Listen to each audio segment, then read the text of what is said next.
जब आग लग गई और आग हमने बुझा दी तो बिल्डिंग कंट्रोल अथॉरिटी वाले आए उस बिल्डिंग का मुआयना करने के लिए।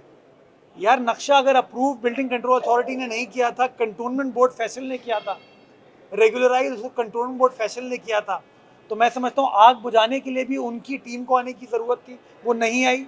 केएमसी की टीम आई, मुआयना इंस्पेक्शन के लिए एसबीसीए की टीम आई, कंटोनमेंट बोर्ड फैसल की टीम नहीं आई। लेकिन पता नहीं क्या आपको ऐसा इबाम है कि आप इसके ऊपर बात नहीं करते। हमें कम से कम इस इशू को आइडेंटिफाई तो करना चाहिए ना।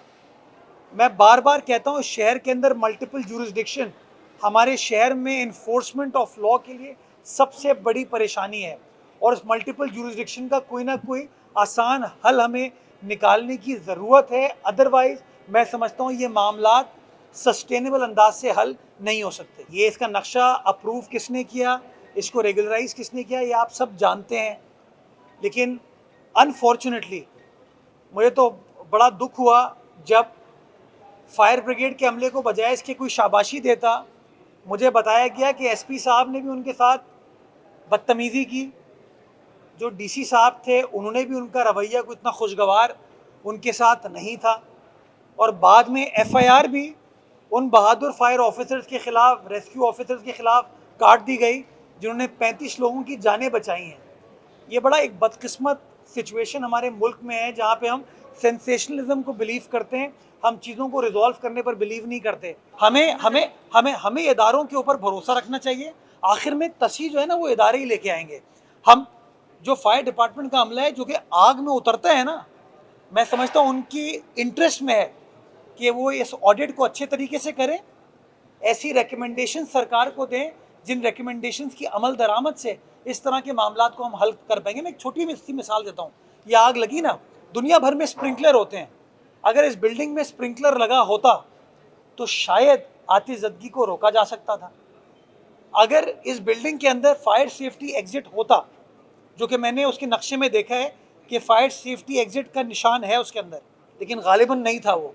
अगर वो होता तो शायद लोग बर वक्त बाहर निकल पाते या हमारी स्नॉर्कल वालों को काम करने में आसानी हो जाती। तो इस तरह की चीज़ों को ठीक करने के लिए हमें वो रिकमेंडेशन चाहिए होंगे, और मैं आपको इस बात की यकीनदानी कराता हूँ कि इंशाल्लाह केएमसी काम करेगी। और सिर्फ इन कमर्शियल सेंटर्स में नहीं, मैं फैक्ट्रियों के अंदर, इंडस्ट्रीज़ के अंदर भी जाना चाहूँगा ताकि देखकर इस मामले को एड्रेस कर सकें। एसबीसीए मेयर के अंडर काम नहीं करती है, इसमें वज़ीर बल्दियात से आप डिस्कशन कर सकते हैं कि वज़ीर बल्दियात का इसके ऊपर क्या मौक़िफ़ है। लेकिन ये बात दुरुस्त है कि 432 बिल्डिंग गालिबन जो मेरी इत्तलात हैं उनको एसबीसीए ने मखदूश करार दिया है। लेकिन बदकिस्मती के साथ प्रॉब्लम ही है कि लोग जानते हैं कि बिल्डिंग डेंजरस है, फिर भी वो बिल्डिंग छोड़ते नहीं हैं। क्यों? क्योंकि उनके घर पे छत है। तो इसके अंदर भी मैं समझता हूँ कहीं ना कहीं हमें मामलात को रिजॉल्व करने की ज़रूरत है ताकि लोगों की जो प्रॉपर्टी का इंटरेस्ट है उसको भी सिक्योर किया जाए, but at the same time जो ज़िंदगी को नुकसान पहुँचता है बिल्डिंग के खुदा न खास्ता कोलैप्स करने से, उस मामले को भी एड्रेस कर सके। मेरा घर है 80 गज का, मेरे बच्चे बड़े हो गए, मैं किसी बिल्डर को बुलाता हूँ, मैं कहता हूँ यार ऐसा करो, इस प्लॉट को ख़त्म करो और एक 4 मंजिला इमारत बना दो ताकि मेरे बच्चे सेपरेटली अपनी फैमिली के साथ वहाँ पर रह सकें। कोई आता है महल्ले वाला कंप्लेन करने के लिए, हम कहते हैं थोड़ा एडजस्ट कर लेना यार। उस एडजस्ट करने में आज पूरा लालू खेत आपका जो है ना वो ऐसा हो गया है, पूरा लियारी आपका ऐसा हो गया है, पूरा सदर ओल्ड सिटी एरिया आपका ऐसा हो गया है, फेडरल बी एरिया ऐसा हो गया, चांदनी चौक ऐसा हो गया आपका। तो कहीं ना कहीं देखिए सरकार जो है जब डंडा उठाती है ना तो फिर आप मीडिया वाली खबर चलाते हैं वो एसबीसीए का इंस्पेक्टर पैसे मांग रहा था। ये भी हमारा मसला है। कहीं ना कहीं मैं कहता हूँ बार बार, इतना बड़ा शहर है, सरकार अकेले काम नहीं कर सकती, मुआशरे के लोगों को भी अपना किरदार अदा करने की ज़रूरत है। ये नहीं हो सकता कि मैं गलती करूं और एक्सपेक्ट करूं कि दूसरा बंदा कर ले। मैं इसकी मिसाल देता हूँ, यही कोने पे एक्सपो सेंटर, कल मुझे किसी ने इत्तला दी कि एक्सपो सेंटर के कोने पे जो ट्राइंगल है ना उस पर दीवार कोई चुनवा रहा था।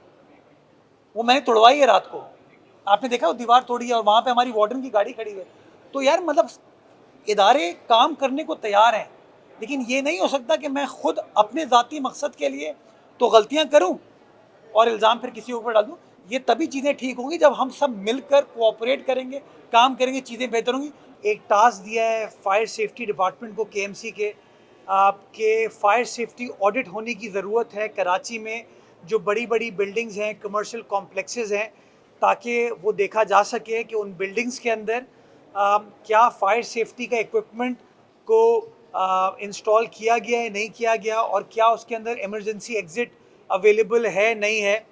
पहले फेज़ में कराची में हमने शार फैसल, तारिक रोड, शार कायदीन और आई चुंदरीगढ़ रोड का फ़ैसला किया है, जहाँ पर 3 टीमें हमने तश्कील दी हैं जो कि इनका फायर सेफ्टी ऑडिट करेगी और ऑडिट की जो रिकमेंडेशन होगी उसको फिर केएमसी और बिल्डिंग कंट्रोल अथॉरिटी मिलकर इंशाल्लाह इन्फोर्स कराएगी। आज यहाँ एग्जीबिशन में आने का एक फ़ायदा मुझे ये हुआ कि हम ऐसी पॉलिसीज़ के ऊपर भी काम कर सकते हैं कि जो नई बिल्डिंग्स बन रही हैं उसमें फायर सेफ्टी एग्जिट के लिए तो मैं ऑलरेडी बिल्डिंग कंट्रोल अथॉरिटी को लिख चुका हूँ कि आपको मेक श्योर करने की ज़रूरत है कि हर बिल्डिंग के अंदर एक इमरजेंसी एग्जिट मौजूद हो, जो कि इस तरह की खुदा ना खास्ता बदकिस्मत वाक़े के अंदर लोगों को एवैक्यूएट करने में आसानी आपके लिए मैसर हो।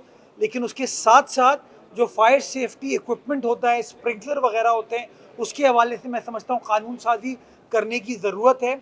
और हमने जो अब अगला सिटी काउंसिल का इजलास हम बुला रहे हैं उसके अंदर इन मामलात के ऊपर इंशाल्लाह गुफ्तगू भी करेंगे और ऐसी पॉलिसीज़ बनाएंगे जिससे इन मामलात को हल करने में अपना किरदार हम अदा कर पाएंगे।